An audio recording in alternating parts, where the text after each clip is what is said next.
Bien, bonjour à tous. Je me présente, Loïc Dolbeau. Je suis responsable du marketing digital chez Francaire. Merci à tous et bienvenue à ce premier webinaire Francaire. On va commencer tout de suite. Je vais vous présenter simplement nos deux intervenants de qualité, hein. Olivier Robineau, qui est directeur de la promotion chez Francaire et des grands projets, et Hugo Arnoux, spécialiste du logiciel sur lequel il a travaillé. Nous sommes une centaine de participants. Je pense qu'il y a d'autres personnes qui vont nous rejoindre et donc nous sommes ravis et j'espère que cette présentation et cette démonstration vous plaira. N'hésitez pas à poser toutes vos questions. Il y a un petit chat qui vous permet de le faire. On prendra le temps de répondre à toutes vos questions en fin de séminaire. Voilà, Olivier, je te passe la main. Merci et puis bonne présentation à tous. Bonjour à tous, ravi de vous rencontrer aussi nombreux. J'espère que le confinement se passe aussi bien que possible pour chacun d'entre vous. Avant de passer aux simulations, je vais vous expliquer en quelques slides la philosophie de ce nouveau logiciel de simulation de diffusion d'air.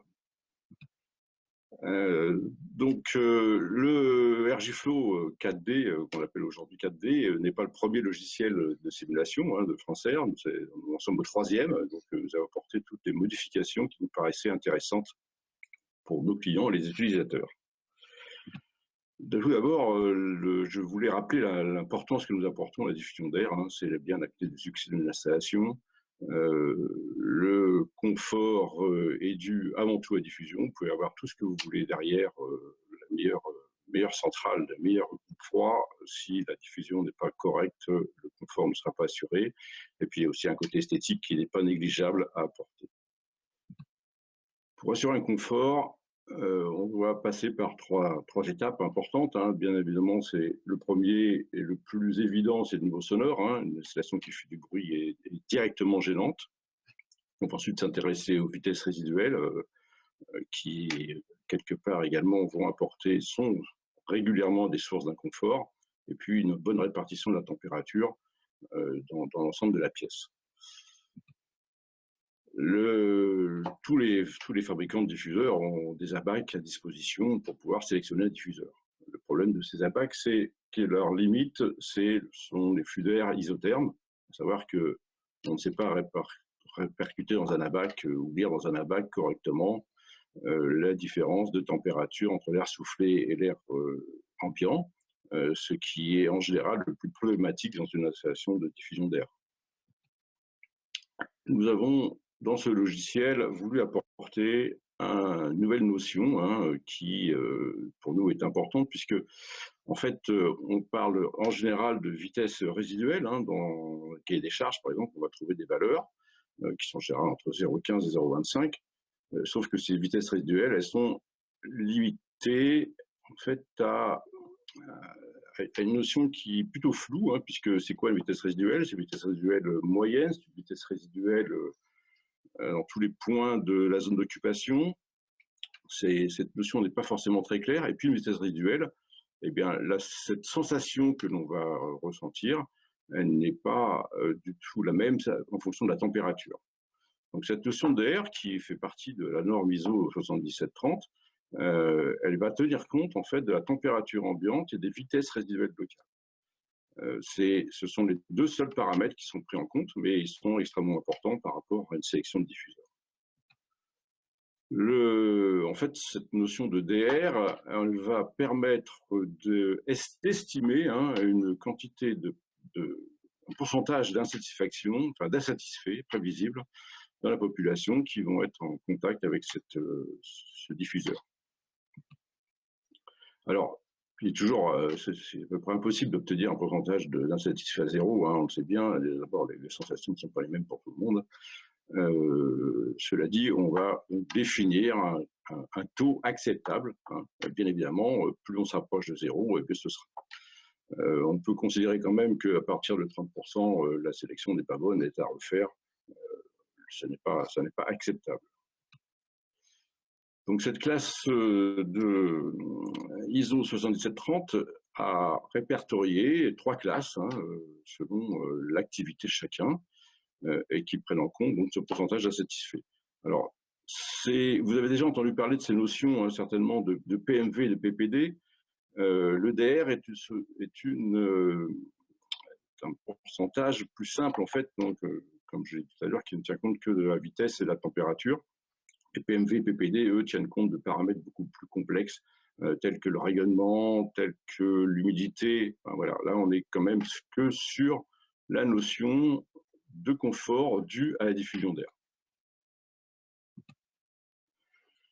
Donc ces classes, elles sont classées A, B, C. En fait, c'est plutôt simple à comprendre, hein. En fonction de l'activité, eh bien, dans un bureau, on est très statique, hein, bien évidemment, donc le DR devrait être inférieur à 10%. Dans un restaurant, on est déjà plutôt en situation de bouger quelque peu, on pourra se permettre 20%. Et puis en commerce, enfin dans toutes les situations où on va bouger, marcher, ben, ça va pouvoir s'autoriser 30%. C'est-à-dire, encore une fois, plus le DR sera faible et plus le pourcentage d'insatisfaits sera faible, et donc plus l'installation sera de qualité, considérée de qualité par les utilisateurs. Alors, le RGFlow, donc, comme je disais, c'est déjà le troisième logiciel de Francaire, hein, que nous utilisons tous très régulièrement. On a voulu donc apporter de nouveaux aspects pratiques pour nous, pour l'utilisateur, et puis pour le lecteur, en fait, hein, le lecteur de rapport, qui va avoir des informations, une quantité d'informations qui n'est pas négligeable, hein. Il va donc pouvoir lire la vitesse résiduelle moyenne, il va pouvoir lire cette notion de DR et ces notions de niveau sonore plutôt poussées, hein, comme vous allez le voir après, donc de façon pratique avec des jauges, mais également de façon beaucoup plus théorique avec des spectres de puissance acoustique. On parle toujours de puissance acoustique dans le logiciel parce qu'en fait, nous ne connaissons pas le taux d'amortissement du local dans lequel on se trouve. On va pouvoir faire des simulations simultanées en froid et en chaud. Vous verrez, c'est également extrêmement pratique puisque on va pouvoir tester les deux en même temps, alors qu'auparavant, on est obligé de faire une simulation en froid, puis une simulation en chaud, revenir sur la simulation en froid parce que la simulation en chaud n'était pas forcément la bonne. On va pouvoir simuler une variation de débit, hein, ce qui est le cas très fréquemment aujourd'hui, avec par exemple le ventilo-convecteur en général en plusieurs vitesses. On va pouvoir simuler que l'ensemble des vitesses sera compatible avec la sélection du diffuseur. On va pouvoir simuler du soufflage et de la reprise. Alors ça, c'est plutôt anecdotique, puisque en fait, on sait bien, la reprise n'a à peu près aucun impact sur le soufflage. On va pouvoir faire des vues de face et de profil pour les locaux qui le méritent. On va pouvoir déplacer l'utilisateur, ça c'est extrêmement intéressant, puisqu'en fait, suivant l'endroit où il va se trouver, on va pouvoir définir réellement sa zone de confort ou d'inconfort, et puis on va pouvoir personnaliser le rapport et faire un rapport de qualité. Cela dit, le rapport, lui, ne va être qu'une image à l'instant T de la simulation. Il est fort intéressant de réaliser soi-même cette simulation, puisqu'on va pouvoir réellement tester tout ce qu'on a vu auparavant, hein, c'est-à-dire le déplacement utilisateur, les variations de débit, les variations de température. Ce logiciel a forcément des limites, hein, on ne peut pas tout faire, tout donner dans un logiciel. Les pièces devront être toujours carrées ou rectangulaires, donc quand les pièces sont bizarres, on va découper ces pièces pour obtenir des carrés ou des rectangles. Les plafonds seront forcément plats ou lisses, hein, on ne sait pas faire encore les plafonds en vague. Les installations seront forcément soit au plafond, soit au mur, soit au sol, c'est comme la majorité des installations, mais on ne pourra pas simuler un diffuseur suspendu suspendu dans le vide. Nous ne pourrons pas intégrer des obstacles. J'espère qu'un jour on pourra le faire, mais c'est également des choses qui sont extrêmement complexes. Nous considérons aujourd'hui les vitres comme des murs, c'est-à-dire qu'il n'y a pas de particularité. Alors pourquoi? Parce que les vitres ont fait auparavant nous le faisions, hein, mais les vitres ont accompli des progrès considérables et aujourd'hui, et en plus elles ont toutes des qualités plus ou moins différentes.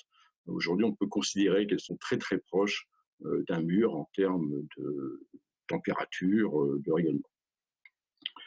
On ne va pouvoir utiliser qu'un seul type et une seule taille de diffuseur par pièce. Et les débits devront être les mêmes, hein. On ne va pas souffler avec un diffuseur et une grille dans la même pièce et puis envoyer un débit différent. Je ne pourrais pas faire de croisement de flux angle droit, ce qui est en général très néfaste à la bonne qualité de diffusion d'air. Et puis les angles d'orientation des ailettes sont communs à tous les ordres de la même pièce. On ne pourra pas non plus faire varier les diffuseurs dans la pièce seront tous identiques et le même angle d'orientation. Et puis, on a limité le nombre de diffuseurs à 20, ce qui en soi, en général, n'est pas un problème. Lorsqu'il y en a plus, on va redécouper le local. Voilà, est-ce que vous êtes prêts pour une démonstration? Hugo va pouvoir prendre la main et je lui passe la main, en fait. Merci Olivier. Je rajoute juste pour tous les participants qui sont connectés, n'hésitez surtout pas à poser vos questions avec le chat qui est à disponibilité sur votre droite. Vraiment, on sera disponible pour répondre à vos questions. On envisage de faire 2 simulations, c'est ça Olivier? 2 ou 3 simulations en fonction 2 ou 3 de simulations, vos attentes. tout à fait. Voilà, n'hésitez pas si vous voulez qu'on fasse que 2 simulations et qu'ensuite on fasse des simulations dédiées selon vos besoins. C'est possible. Voilà, n'hésitez pas vraiment à poser vos questions et à demander des simulations. C'est parti. Hugo, c'est parti. C'est tout bon, Olivier, quand tu veux. Ok, merci Hugo. Écoutez, alors on va faire déjà le scénario le plus courant, un bureau. Un bureau dans lequel on va placer un ventiloconvecteur qui aura un débit d'environ 400 mètres cubeurs. Alors, ça démarre. La fenêtre de démarrage de la simulation. Donc, on va rentrer directement dans le projet. On va l'appeler webinar. Avec comme client aujourd'hui Françair. On va pouvoir y rajouter un logo, le logo de la personne qui va réaliser la société qui va réaliser cette simulation, et puis une image du projet si on le souhaite. Je ne sais pas si tu as prévu des images. Et ça permet de donner un rapport qui est... Voilà. Là, on est passé au bureau. On va faire soufflage seulement parce que le fait de rajouter la reprise complexifie le projet. On va souffler 400 mètres cubeurs. On a une température d'été qui va être de 26 et 16 degrés. C'est la norme la plus courante. Et en hiver, on va assurer 19 degrés en soufflant à 25 degrés. Un bureau, en général, ça fait 5 mètres par 2,70 mètres. C'est plutôt standardisé aujourd'hui, avec une hauteur sous plafond de 2,70 mètres. Alors là, Hugo vient de rentrer tous les paramètres, mais vous avez un petit onglet préférences en gauche, dans lequel vous pouvez déjà prévoir toutes vos préférences de dimension de pièce, de température, le nom du bâtiment, vous pouvez évidemment le mettre en préférence. La langue, bien sûr, tous les filtres que vous souhaitez. Voilà, donc c'est un aspect très pratique lorsque vous avez des simulations répétitives à effectuer. Donc on va revenir sur la pièce. Donc la pièce est définie. Vous voyez ici la zone d'occupation, elle est définie en fait par la norme, 0,50 m de chaque côté de la pièce. Alors on était maintenant dans la pièce. On va devoir choisir le diffuseur. En général, dans un bureau, on va mettre des diffuseurs plutôt linéaires. Donc là, il y a plusieurs moyens d'aller rechercher son diffuseur. On a choisi de vous montrer le LU pur, qui est un diffuseur à fente spécifique bureau qu'on peut monter sur plaque. Alors, on peut le chercher soit en tapant LU pur, soit en recherchant. On va aller dans tertiaire. Directement, mais on peut aller aussi dans tertiaire, plafond, diffuseur linéaire, LAI pur. En fait, tous les diffuseurs linéaires possibles dans cette catégorie. Il est sur plaque. Si on le choisit sur plaque, ça va être le XP. Donc, on choisit le XP. On continue. Voilà. Et là, on va devoir choisir son diffuseur. Alors, on sait que le bureau, ce sont les trames de 1350. Donc, comme il est sur plaque, on va choisir une taille on verra en général 1250. Voilà, puis on va regarder un petit peu une fonction de nombre de fentes. On voit que 2 fentes, c'est encore un peu fort. 3 fentes. À mon avis, comme ça, 4 fentes à vue de nez serait certainement la meilleure solution. Voilà, donc vous avez le choix entre en mettre un ou plusieurs. Enfin voilà, là vous avez tous les choix possibles en fait entre la quantité, la taille, le calcul de la portée, une première indication. Honnêtement, je pense que le plus simple c'est quand même de se baser au départ sur le niveau sonore, car lui, le paramètre il est intransigeant. Si vous dépassez le niveau sonore, clairement, ça ne peut pas fonctionner. Même si ça fonctionne sur un plan hydraulique, sur un plan acoustique, ce sera inacceptable.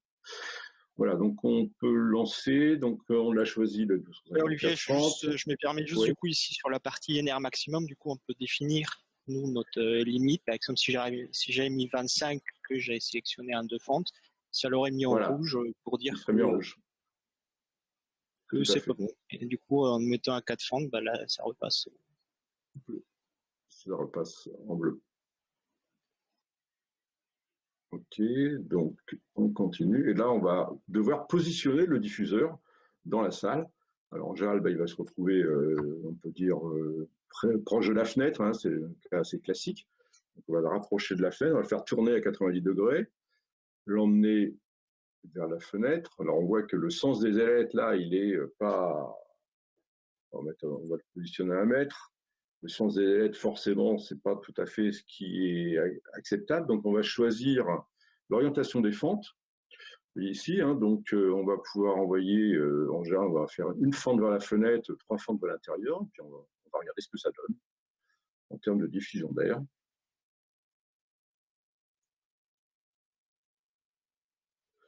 Voilà. Alors, qu'est-ce que l'on lit ici? En fait, on lit tout ce qui est important de savoir sur un plan aéroolique. Hein. En fait, on va voir ici, vous voyez à gauche, l'entrée dans la zone d'occupation. Il y a une fenêtre en trou qui s'affichait. Voilà. On rentre à 0,24 mètres secondes à une température de 24,8. On est en froid, en été, hein, sur la gauche. Et à droite, on va rentrer à 0,13 mètres secondes. Le petit bonhomme, on va pouvoir le déplacer. Donc là, on est en froid, hein, on est en mode été. Hein. On va pouvoir déplacer le petit bonhomme. Et dessus, on lit en fait directement le DR, la vitesse résiduelle et même la température sur 5 zones. Hein. Donc on a les pieds, on a les épaules et on a la tête. Et puis on affiche en vert au milieu en fait, la moyenne de ces 5 points. C'est là où je vous disais qu'il est intéressant de manipuler par soi-même parce que en fait, cette notion de vitesse résiduelle, elle est plutôt complexe, hein, puisqu'on cherche à savoir où elle a le plus d'importance. Alors voilà, ça c'est la simulation été. Si on passe en hiver, on va se retrouver avec des vitesses plus faibles, hein, c'est assez normal, étant plus chaud, et un DR qui reste également très acceptable. Hein, voilà. On est quand même là dans une situation extrêmement confortable. Alors, on est à 400 mètres cubes heure, donc c'est le débit nominal. On va regarder un peu ce qui se passe lorsqu'on baisse ce débit. Voilà, on va passer à 300 mètres cubes heure, par exemple. 180, ça paraît quand même assez faible. Enfin, voilà, 265 mètres cubes heure, c'est encore tout à fait acceptable. Surtout, l'air chaud continue de descendre. Hein, c'est ce qui est très important, en fait, lorsqu'on a des faibles débits. Il faut regarder quelle est la chute en été. On reste là-dessus, voilà. Alors, on va revenir sur environ 300 mètres cubes heure. Olivier, Hugo, je me permets juste de vous couper parce qu'on nous remonte que l'écran est très petit. Les gens ont du mal à visualiser, je pense, les sélections. Hugo, tu pourrais essayer de faire un petit zoom sur ton ordinateur, tu sais, avec le contrôle et la molette. Juste voir si c'est peut-être le rendu est un petit peu mieux. Sinon, on continuera comme ça et puis on vous enverra le replay. Ouais, parce que non, malheureusement, ce n'est pas possible on est dans l'application. De zoomer sur le logiciel. Ouais. Bon, rassurez-vous, les participants, le logiciel sera bientôt accessible pour vous, donc vous pourrez bien mieux voir. Désolé, on reprend. Voilà, donc on est en froid, on voit qu'à 321 mètres cubes heure, la veine d'air est toujours très bien, la chute n'est pas importante, enfin la chute ne rentre pas dans la zone d'occupation. Voilà, donc on a fait varier la température, on a fait le débit, on peut faire varier aussi on va faire varier la température hein, tout de suite. Donc ici on souffle à 16, qu'est-ce que se passe-t-il lorsque je souffle à 22 par exemple, hein, puisque la température va forcément varier.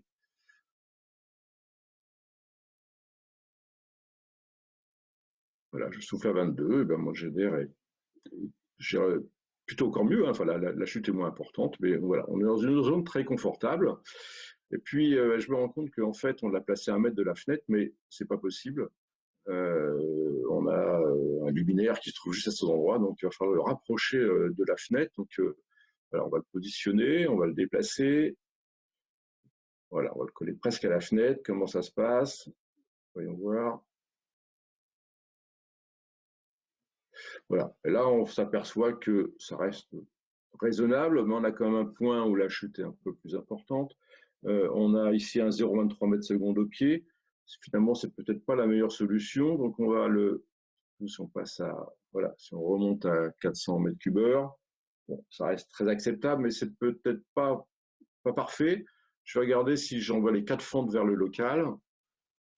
Voilà, donc il suffit simplement de changer l'orientation des fentes. Je resimule.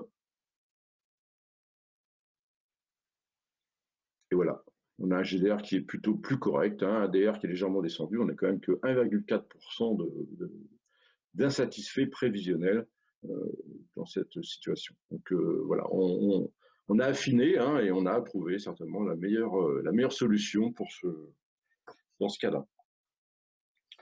Et Olivier, je me permets juste d'intervenir rapidement. Oui. Du coup, tu en as parlé des 5 points sur l'homme, sur la figure. On peut obtenir des données ponctuelles sur la vitesse, la température et le DR. En fait, ces points-là aussi, on peut les définir sur la partie préférence, ici. Donc, on peut les placer, jusqu'à 5 points où on veut sur l'homme. Tu peux peut-être nous montrer, Hugo, comment tu les déplaces, ces points? Par exemple, là, j'en supprime 2 et je les place, par exemple, au niveau des coudes, ici. D'accord. En fait, il faut cliquer dessus pour les supprimer et après recliquer dessus pour les replacer. Par contre, c'est pas possible de le faire en cours des simulations. Là, par exemple, si j'ai fait des modifications, ce ne sera pas pris en compte si je reviens. Il faut recommencer. Voilà. Très bien, merci. L'intérêt, alors là, dans une situation qui est plutôt simple et plutôt facile, hein, il y a des situations qui sont beaucoup plus complexes. Et en fait, ça va nous permettre de regarder réellement ce qui se passe plutôt lorsque la personne est assise, hein, puisque c'est là où le sujet est le plus sensible, plutôt qu'à la tête, puisque la tête, c'est plutôt quand même l'endroit où on est debout et on bouge, et donc l'importance de la vitesse résiduelle est un peu moins importante. On va faire une simulation en salle de réunion, par exemple, hein.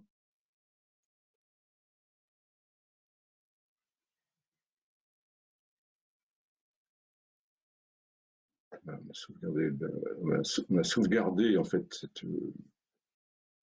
le bureau. Donc on rajoute une pièce. Après, salle de réunion. Bon, là on va souffler un peu plus, 1000 mètres cubeurs. Température, on va conserver nos 26,16 et 19,25.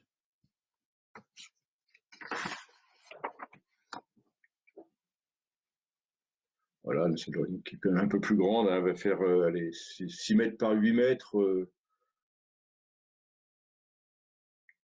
avec une hauteur de 2,70 m. Voilà, l'incubation reste toujours la même, sans problème.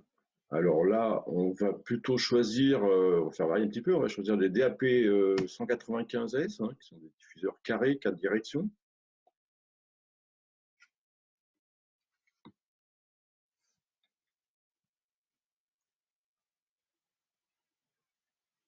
Voilà, c'est quand même une grande salle, hein, on va voir en plaçant 4 ce que ça donne. Alors, je choisis la quantité, 4. Qu'est-ce que ça donne? Alors là, on est sur des trames de 675 par 675. On est bien à une fente, hein, donc ça devrait pouvoir passer en termes de niveau sonore. En tout cas, ça passe très bien, donc je continue. Et je visualise.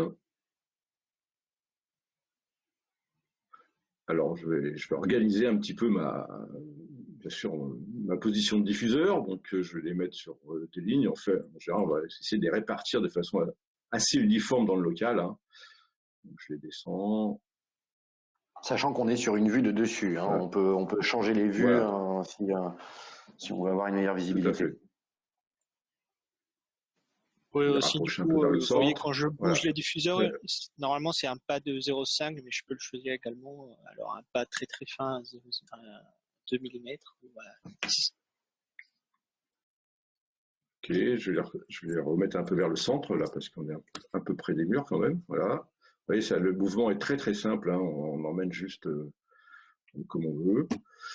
Voilà, on va regarder un petit peu ce que ça donne. Parfait. Alors là, voilà, on voit qu'on va avoir une vitesse au centre. Enfin, on a une sensation effectivement d'avoir une douche froide au centre, hein, c'est clair. Cela dit, il faut garder les vitesses en fait, hein. Et donc, on a une vitesse ici à l'entrée de la zone d'occupation à 0,2 mètres secondes. Et on va se retrouver très très vite en fait à 0,10 au niveau des épaules et 0,10 au niveau 0,15 au niveau des pieds, hein, puisqu'on rentre dans la zone d'occupation de 0,17 mètres secondes. Donc là, on est dans la zone la pire, hein, puisqu'on est vraiment, on peut dire sous la douche, mais elle est, voilà, elle est quasiment insensible. Si on déplace le petit bonhomme, et on va voir que on est très très vite, très confortable. Alors là, on est au pire endroit, on a 5,8% de DR en moyenne sur le bonhomme.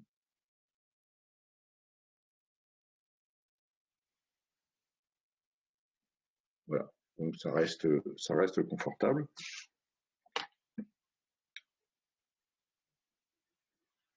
Voilà. Et alors là, on a vu c'est la vue de droite. On va regarder pardon, c'est la vue de gauche. On a la vue de droite. Comment ça se passe? Celle-ci, en fait, j'ai déjà changé. Ah, avant, on avait la vue frontale et là, j'ai changé pour la vue de gauche. D'accord. Comme le local est rectangulaire, effectivement, on a une zone où c'est un peu enfin, la vitesse d'air est légèrement plus élevée, hein, mais ici, on voit que sur la partie dans l'autre sens, en fait, hein, on a une vitesse à l'entrée de la zone d'occupation à 0,16 mètres secondes. Voilà, donc qui a encore diminué. Donc voilà, c'est une solution tout à fait acceptable. Après, je me dis 4 diffuseurs, c'est peut-être beaucoup. Alors voilà, en chaud, c'est très bien. On n'a vraiment pas de problème, même si cette zone centrale a l'air comme ça, à première vue, un peu turbulente. Hein. En fait, en réalité, il faut bien garder les vitesses pour se rendre compte que c'est tout à fait acceptable. Alors voilà, j'en avais 4. Je vais regarder si j'en mettais 2. Est-ce que ce serait faisable? Alors pour en mettre 2, il va falloir que j'augmente le nombre de fentes. Forcément, je me base toujours sur mon niveau sonore, 1h29. Ok. Juste une précision, bon, on voit que tout le monde est actif, hein. On a déjà 7 questions, Olivier, donc on prendra le temps de répondre, et des questions pertinentes en plus. Hein. Ok, on va, alors voilà, ça donne quoi?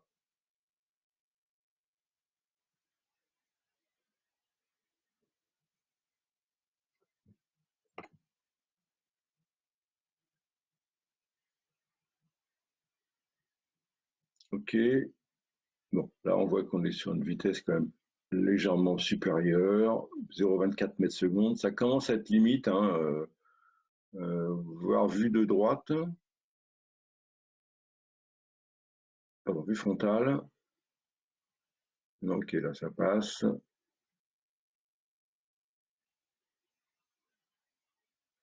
Ok, bon.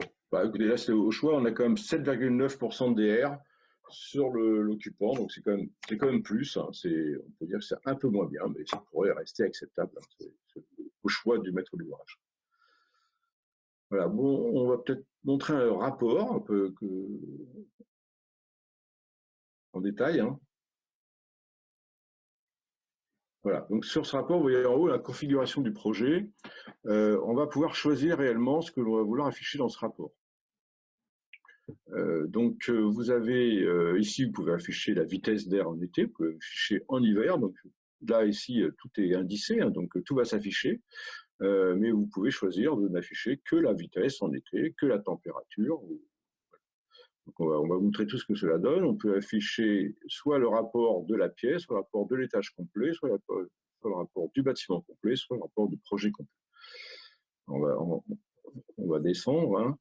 Donc là, première page, on va redonner, en fait, on va retranscrire tout ce qui va Olivier, attends-moi 10 hein. secondes. En fait, ce que je vais faire, c'est que je vais créer le projet en fait en PDF, comme ça on pourra zoomer dessus. Ouais. Parce que là, peut-être que les gens ils voient. Ils verront peut-être mieux sur le PDF. Oui.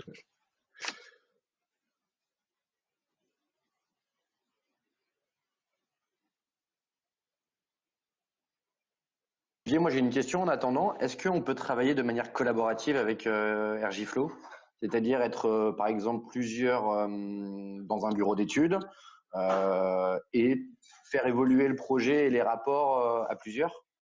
Ou c'est nominatif? Non, en fait, on peut effectivement avoir, mais il faut utiliser la même adresse mail d'entrée, mais on peut après effectivement partager l'écran. Nous-mêmes, on partage nos écrans, enfin, nos projets ensemble. Par contre, pour l'inscription, il faut utiliser la même adresse mail. Oui, ok. Ah, voilà le rapport sous format PDF. Au milieu, on peut voir la photo du projet, ce qui est toujours un peu plus valorisant. Alors, est-ce qu'on voit mieux là?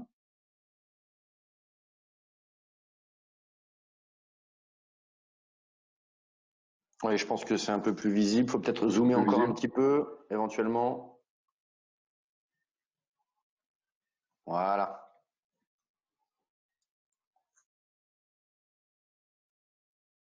Ok. Bon, donc voilà, donc la première page, c'est simplement, on va repréciser tout ce qui a été rentré comme données. La position du diffuseur, on peut descendre. Position des diffuseurs, dimension de la pièce, type de diffuseur, petite description, photo. Voilà. Là, on va rentrer dans le domaine acoustique en premier. Enfin, un petit récapitulatif, donc la dimension, la taille, l'installation au plafond, le débit, la surface effective, la surface libre du diffuseur, la vitesse à la sortie du diffuseur, sa puissance acoustique, en dBA et en NR. Comme on a deux diffuseurs dans la même pièce, eh bien, on va afficher la puissance acoustique globale, c'est-à-dire plus 3 par rapport au niveau sonore d'un seul diffuseur. Et puis la perte de charge d'unité, ce qui est également une notion importante pour sélectionner un ventilo-convecteur, par exemple, et sa portée à une VZ de 0,25 mètres secondes. On a donc mis un curseur pour être un peu plus explicite lorsqu'on lit un rapport. Donc voilà, le niveau sonore à R39, on est très très bas, enfin, très très très en phase avec ce que l'on recherche. Là, on peut descendre. Et donc là, on va passer. Donc là, on retrouve à nouveau la position du diffuseur dans le local. Voilà. Et on retrouve la BAC, la visualisation de ce qu'on avait vu tout à l'heure pour l'été, avec tout s'affiche. On peut descendre. Voilà. Et ici, on est en été, donc on voit le débit d'unité, le débit total, la température, et en dessous, en fait, c'est là la jauge de confort, donc 7% DR, 7%.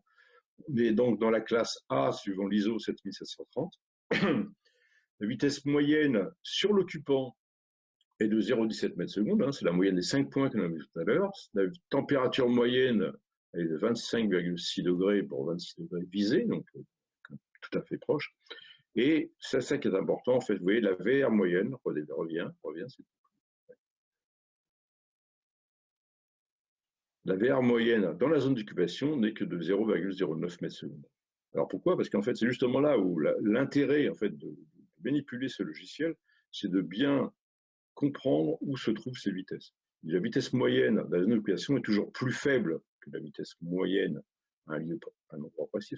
Parce qu'il y a des zones dans cette zone d'occupation qui sont toujours avec des vitesses très inférieures à la vitesse que l'on trouve au sol ou que l'on trouve à l'entrée de la veine d'air. Donc, en fait, c'est là où, quand on parle de vitesse résiduelle, bien, cette notion reste en général floue, que ce soit dans les CCTP, que ce soit dans les réponses que peuvent donner les fabricants de diffuseurs. Voilà, on peut descendre. Et là, on va voir vraiment les spectres de température.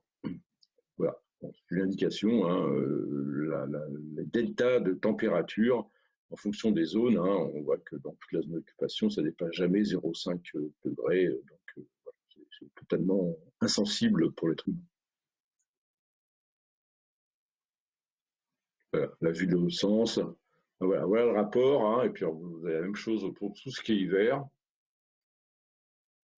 Voilà. Donc là, c'est le rapport archi complet. Et encore une fois, vous allez pouvoir choisir ce que vous souhaitez réellement afficher dans votre rapport. On va revenir sur la simulation.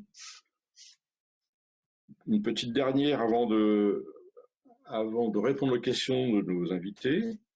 On va simuler un gymnase parce que là, on a fait des choses assez faciles là, jusque-là, hein, des locaux qui s'y prêtent bien. On va peut-être simuler assez rapidement, Olivier, puisqu'il y a pas mal de questions, donc je vous invite à faire ça assez rapidement. On va aller rapidement sur un gymnase, sur des locaux de grande taille et qui sont toujours plus difficiles à chauffer, à rafraîchir. On va prendre 3000 m3. On va rester pareil sur les températures. Hein. On veut 26 en été, on va souffler à 16. En hiver, on veut 19, on va souffler à 25, 25. Allez. Un gymnase, c'est quand même beaucoup plus grand. Allez, on va dire il fait 12 mètres par 20. Voilà, une hauteur de 6 mètres. OK. On va choisir nos diffuseurs. Bah là, il n'y a pas trop le choix. Hein. Sur le telle portée, il va falloir prendre des buses, hein. Enfin, des diffuseurs de grande portée en tout cas. Allez, on va prendre du Perlis Design.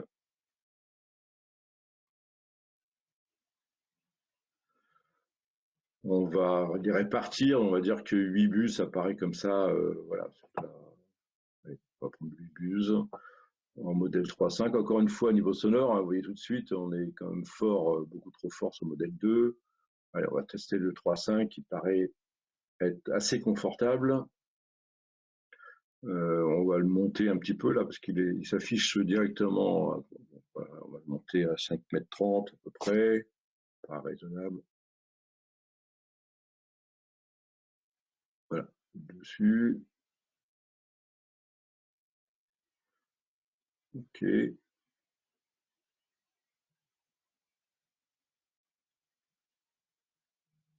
Alors là, on a une pleine d'air qui est effectivement, qui paraît comme ça, pas terrible, mais pour ça, on a choisi des buses, donc elles ont des angles qui permettent en fait de corriger ça. Hein. Donc on va modifier l'angle.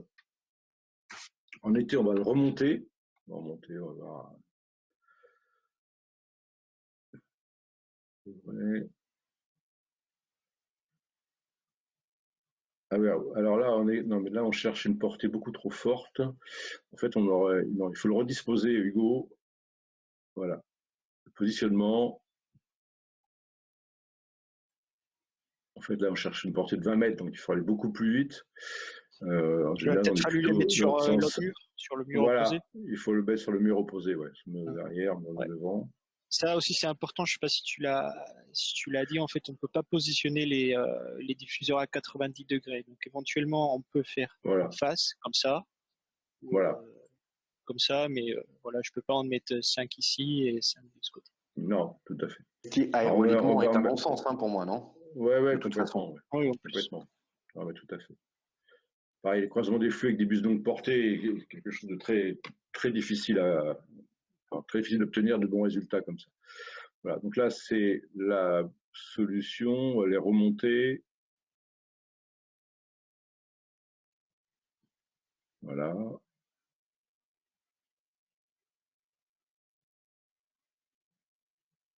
Voilà. Donc là, on voit que la veine d'air va quand même, on en froid, hein, va quand même avoir tendance à chuter. On va souffler, on remonte à 10 degrés, et là, on voit qu'on va rentrer dans la zone d'occupation à 0,26 m/s, 0,25 m/s. Pour un gymnase, ça semble tout à fait acceptable. Hein. On peut peut-être jouer encore un peu avec l'angle. Mais on va surtout aller voir en hiver comment ça se passe, parce que là, on va avoir certainement des problèmes. Effectivement, en hiver, ben voilà, le jet d'air ne remonte pas du tout, ce qui suppose qu'on va devoir avoir un autre angle en hiver. Hein, on va donc le baisser, et je pense qu'on va devoir le baisser fortement. Encore, ça ne suffit pas. Ici, voilà. On va venir affleurer la zone d'occupation pour s'assurer que l'air chaud va pouvoir descendre. Voilà. Donc ça, c'est effectivement possible qu'avec des diffuseurs qui ont cette option, ce qu'on appelle nous réactile, hein, qui permet effectivement de faire varier l'air, faire varier l'angle en fonction de la température de soufflage. Voilà. Je pense qu'on va arrêter là les simulations. On va attaquer les questions. Hein, on va attaquer les questions-réponses. Voilà. Merci à tous pour votre engouement, puisqu'on a plus d'une dizaine de questions, donc ça veut dire qu'il y a un véritable intérêt. On va commencer tout de suite, Olivier, avec la première question, qui est dans les bureaux avec une certification HQE. On privilégie la vitesse résiduelle avant la norme ISO 7030. Est-ce qu'on peut faire ressortir cette vitesse résiduelle sur un point donné que l'on choisit? Oui, tout à fait. C'est ce qu'on a montré tout à l'heure. C'est-à-dire qu'en déplaçant le bonhomme, en fait, on va pouvoir s'assurer que la vitesse résiduelle dans toute la zone d'occupation ne dépasse jamais la vitesse acceptable par rapport à la norme HQ. C'est parfait. Et encore une fois, on parle là vraiment d'une vitesse maximale à un point donné, et non pas de la vitesse moyenne dans l'ensemble de la zone d'occupation. Alors, il y avait une question. Pardon. Enfin, en tout cas, par contre, c'est tout l'intérêt de l'utiliser par soi-même. C'est-à-dire que sur le rapport, encore une fois, on va pouvoir donner qu'une image figée. Donc, la vitesse moyenne sur le bonhomme et la vitesse moyenne de la zone d'occupation. Merci, Olivier. Il y avait une deuxième question qui était le NR égale au DR. Et je crois que c'est assez collaboratif puisqu'il y a un participant qui a répondu directement. Le NR, c'est le noise rating, c'est ça?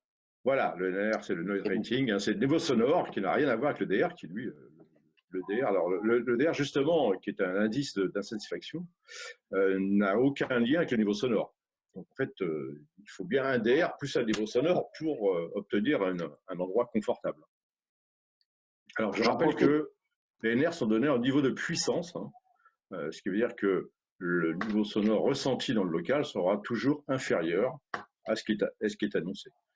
Je veux dire, on maîtrise très très mal quel niveau sonore sera réellement ressenti dans la pièce, puisqu'on ne connaît pas l'amortissement des locaux. J'en profite pour dire que dans notre application mobile, Francaire, que vous pouvez trouver sur l'App Store pour les iPhones et iPad et puis sur Android, il existe des calculateurs acoustiques dans l'application Francaire qui vous permettent de calculer des puissances acoustiques et des additions de niveau sonore également, et puis d'autres calculateurs. Olivier, une troisième question. Est-ce qu'on peut déplacer l'occupant en hauteur pour simuler les amphithéâtres, par exemple? Non, on ne peut pas décoller l'occupant du sol, désolé, mais dans un amphithéâtre, les gens ne sont pas supposés voler dans l'amphithéâtre. Dans l'amphithéâtre, les gens peuvent être assis. En général, sont assis. Alors, c'est pour ça que c'est tout l'intérêt de effectivement pouvoir déplacer la hauteur du bonhomme ou la hauteur des points de mesure. D'accord, c'est clair. Une autre question. On a dit qu'il y avait une limite de 5 points de mesure de confort. Est-ce que c'est une vraie limite? On peut en ajouter? Alors, sur les bonhommes, on ne peut pas en ajouter. Oui. On peut les déplacer. Par contre, on affiche également les vitesses à l'entrée de la zone d'occupation. Et puis ce bonhomme, comme on le déplace, en fait, on va pouvoir avoir tout un tas de mesures. D'accord, mais ça semble suffisant quand même. 5 points de mesure sur un corps, ça semble suffisant. Une autre question, Olivier, concernant les parois vitrées. Est-ce qu'on doit appliquer de préférence un flux d'air de ventilation ou laisser la couche limite stable? C'est toujours agréable, notamment en été, d'avoir un petit jet d'air qui circule le long de la vitre. C'est vrai que même si les vitres sont d'excellente qualité aujourd'hui, il y a quand même encore une petite différence avec Alors, cette différence n'est pas suffisante pour modifier le jet d'air, mais par contre, le rayonnement de la vitre, il existe toujours, et c'est vrai qu'un petit jet d'air frais le long de la vitre, ça fait toujours du bien par rapport à l'occupant, et même lorsqu'on s'approche de la vitre, c'est plutôt agréable de sentir un petit filet d'air qui passe. Sans que ce soit gênant pour l'occupant, en effet. Sans que ce soit gênant Question 8. Le logiciel intègre-t-il les notions de diffuseur à forte induction d'air? Et dans ce cas-là, est-ce que la vitesse résiduelle prend en compte l'air induit? Oui, tout à fait. Les diffuseurs à forte induction, alors tous les diffuseurs sont à induction. On ne peut pas faire de diffuseurs qui ne seraient pas à induction, mais effectivement, l'induction est plus ou moins forte. Et surtout, on a des diffuseurs qui s'appellent les Neo 100, qui sont des diffuseurs à induction interne. Alors, comment ça marche? C'est assez simple. En fait, la vitesse de l'air au soufflage permet une aspiration du même volume dans le cône, Et en fait, avant de sortir du diffuseur, l'air a été mélangé 2 fois. Donc c'est le néo-sang, et le néo-sang fait partie des diffuseurs qui sont dans le logiciel. Hein, et bien évidemment, il intègre cette notion d'adduction interne. En fait, ça veut dire quoi? Ça veut dire que un air avec un delta T de 10 degrés à la base, entre le soufflage et l'ambiance, va sortir du diffuseur avec une delta T seulement de 5 degrés, puisqu'il était déjà mélangé une fois dans le corps du diffuseur.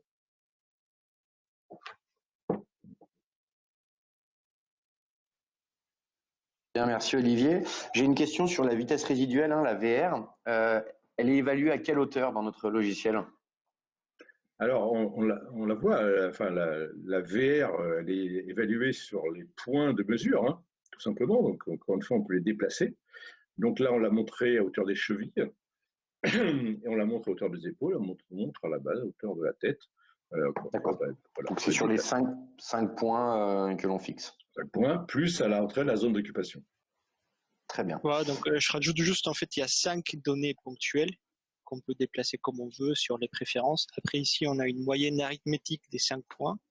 Et ensuite, sur le rapport, on retrouve la vitesse résiduelle moyenne qui est, elle, la moyenne des vitesses résiduelles dans tous les points de la zone d'occupation. Donc, il y a à peu près 20 000 points. Ok, super. Merci Hugo. Une question sur toujours l'offre de nos diffuseurs. Est-ce qu'on a les diffuseurs à déplacement d'air et les diffuseurs à jet hélicoïdal thermostatique? Je crois que la réponse est oui. La réponse est oui. Nous avons intégré tous les diffuseurs à déplacement d'air, hein, de la gamme. Et puis, les diffuseurs à jet thermostatique, c'est exactement ce qu'on disait tout à l'heure. Hein, c'est ce qu'on a montré tout à l'heure. C'est pour nous le système réactile. Hein, le système thermostatique est en fait un petit cylindre dans lequel on a une résine qui se dilate et se rétracte en fonction de la température de soufflage. Elle permet de faire varier les angles de diffusion d'air. Donc, vous voyez un exemple ici de LDI, c'est un diffuseur de grande hauteur avec des angles réglables et qui vont pouvoir varier en froid et en chaud. Justement, la simulation je crois nous permet d'établir à l'avance les extrêmes. Hein.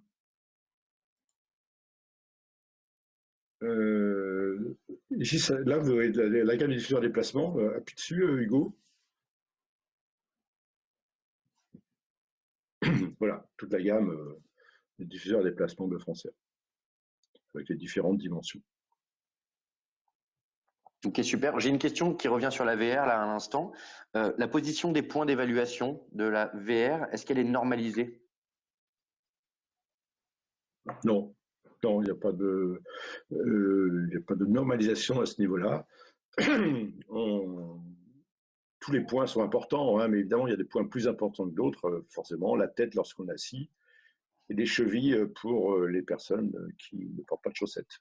Voilà. Sachant que tu viens de répondre, je pense, également à une question qui est est-ce qu'on a la possibilité d'asseoir l'occupant? Je crois que la réponse est non, mais en revanche, on peut déplacer les points, donc on le met à hauteur typiquement des épaules. Et on peut également diminuer la hauteur de l'homme ici. Oui. D'accord. Oui. Mais qu'à 1,50 m, hein, je crois. C'est la hauteur de la zone. C'est ici en fait qu'on peut réduire la hauteur de l'humain, par exemple, à 50. Oui, mais 1,50 m. Bon. Ce qui ne correspond pas tout à fait à la scie, mais en fait, c'est bien les 2 points des épaules là qu'on va pouvoir descendre. Alors là, je pense qu'un occupant assis, il fait bien une hauteur d'1,50 m, non? Oui, remarque, oui. Non, 1,20 m. Un grand fait 1,50 m. Ouais. Il faut bouger les points d'analyse. Ok. Voilà. On me demande si la synthèse et le rapport nous permet à la fois de regrouper une liste de matériel et puis également d'avoir un coût. Et ça, je pense qu'on a une réponse. Alors, pas dans ce logiciel. Ce logiciel, c'est vraiment un logiciel pointu de simulation pour définir la meilleure solution au meilleur endroit. Il existe un autre logiciel qui sera bientôt à disposition, qui est un logiciel beaucoup plus simplifié, lui, qui va permettre de sélectionner un diffuseur et d'aller jusqu'à l'achat du diffuseur, c'est-à-dire avoir un devis et voir le commander en ligne. Voilà. Donc ça, il est quasiment prêt. On a encore quelques petites choses à regarder dessus, mais il sera mis à disposition Avant la fin du confinement, je pense. Voilà. Oui, c'est ça. L'objectif, c'est effectivement d'aller jusqu'à la réalisation d'un devis au travers d'une sélection et d'aller carrément jusqu'à la commande. Une petite question concernant l'effet Coanda, Olivier. Est-ce qu'il est pris en compte? Oui, forcément. Toute la base de la diffusion d'air, c'est l'effet Coanda. Donc là, on voit bien, enfin, la veine d'air va coller au plafond grâce à l'effet Coanda. Ok. Comment est évalué le NR pièce? Comment est évalué le NR pièce? Eh bien, encore une fois, c'est un niveau de puissance. Alors, on revient dessus.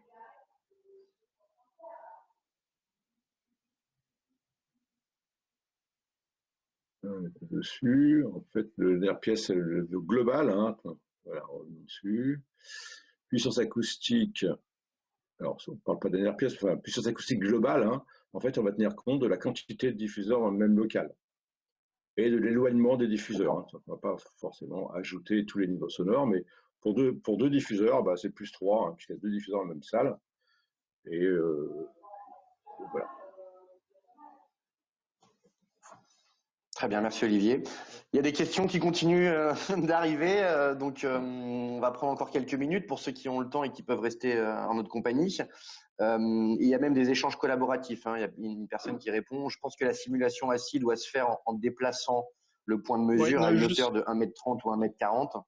Juste Olivier, pour répondre à une autre question que j'ai vue, Oui. il demandait si le NR était égal au NC, en fait, qui est le Noise Criteria. En fait, le NC est une donnée plutôt utilisée dans le marché américain, alors que le NR est issu de l'ISO.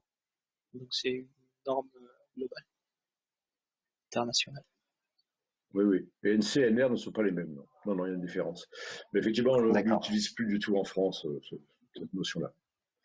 C'est comme les DBA, les DBA, ils disent les DBB, les DBC, mais bon, les choses sont quand même simplifiées avec le temps. Donc aujourd'hui, on a gardé encore ces 2 notions, DBA et NR, sachant que le DBA sur la diffusion d'air, il est globalement supérieur d'environ 5 dB au niveau NR. Voilà, après les courbes NR ont été créées par l'ISO, justement, c'est pour traduire on va dire la gêne d'un diffuseur au sein d'un bâtiment, enfin, d'un bruit. Donc ça tient compte en fait du fait que les hautes fréquences sont beaucoup plus dérangeantes pour l'humain que les basses fréquences. Donc c'est des courbes qui sont descendantes dans ce sens. Oui, voilà. En fait, le DBA n'est qu'une somme logarithmique des différentes puissances acoustiques par bande de fréquence. Le NR, la différence, c'est que lui, c'est une courbe et qu'en fait, aucun point de cette courbe devra dépasser le niveau que l'on souhaite. Donc, autant sur un DBA, on a toujours un léger risque qu'une des fréquences soit gênante, malgré que le niveau global soit très correct.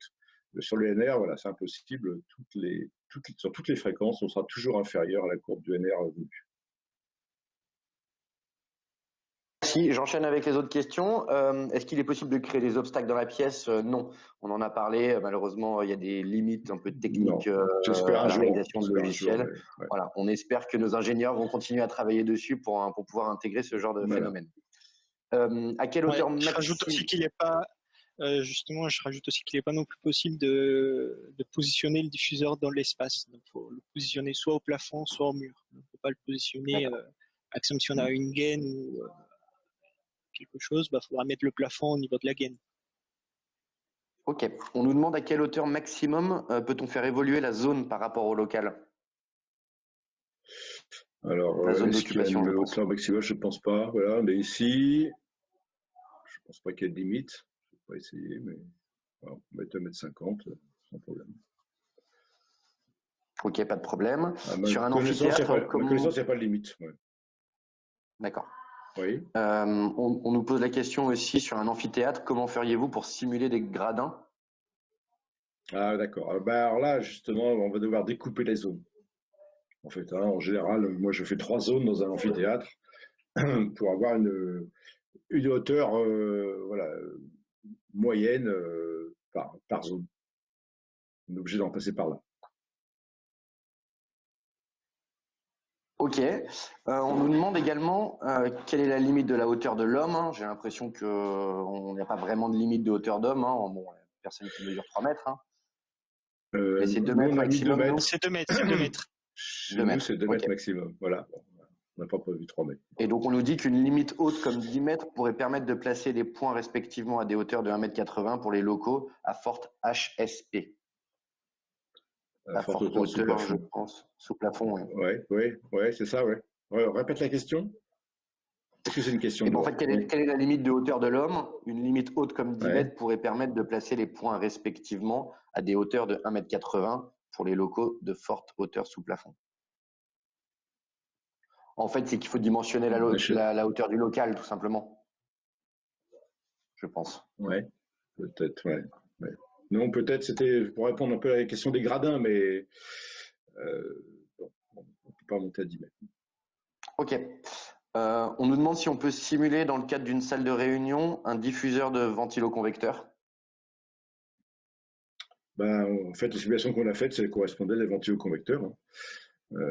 Alors, je ne sais pas ce qu'il entend par ventiloconvecteur, mais par diffuseur de ventiloconvecteur, mais si c'est le diffuseur qui est directement monté sur le ventiloconvecteur, à savoir genre grille à barreaux, oui, tout à fait. Oui. Là, on sera en position murale. Okay. Très bien. Est-ce qu'on peut rajouter des accessoires aux diffuseurs? Quasiment tous les diffuseurs sont. Okay. Est-ce qu'on peut rajouter des accessoires aux diffuseurs, comme des filtres et des registres de réglage, par exemple? Non, ils n'ont pas vraiment d'intérêt dans la simulation.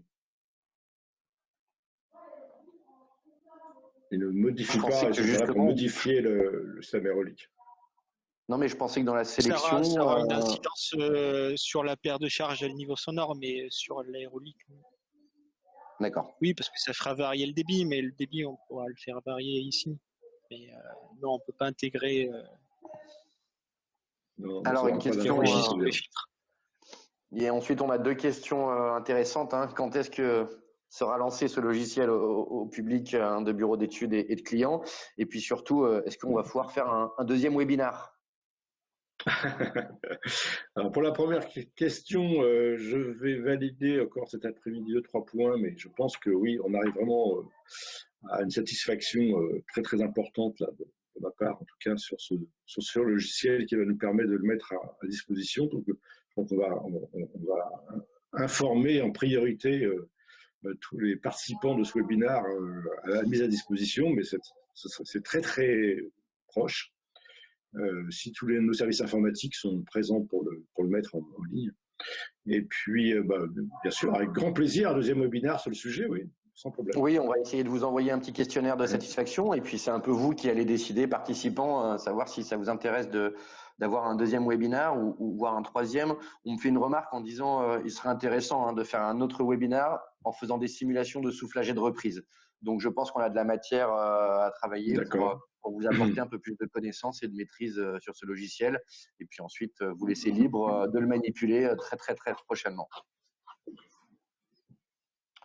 J'ai l'impression qu'il n'y a plus de questions. D'accord. Merci à tous. On a tenu un timing d'1 heure. On espère que c'était satisfaisant. Alors, on sait qu'il y a eu des petits problèmes de Zoom sur certaines simulations. C'était non visible. Sachez que le webinaire va être mis en replay sur notre chaîne YouTube. On vous enverra les réponses à toutes les questions par email. Et puis vous pourrez retrouver le replay. Et puis, bien sûr, on ne manquera pas de vous inviter à une deuxième session de webinaire si on en organise une. Mais vu l'engouement qu'il y a, je ne doute pas qu'on soit en capacité de faire un deuxième webinaire d'1 heure avec questions-réponses et simulations. Olivier, je te laisse le mot de la fin, ou Hugo?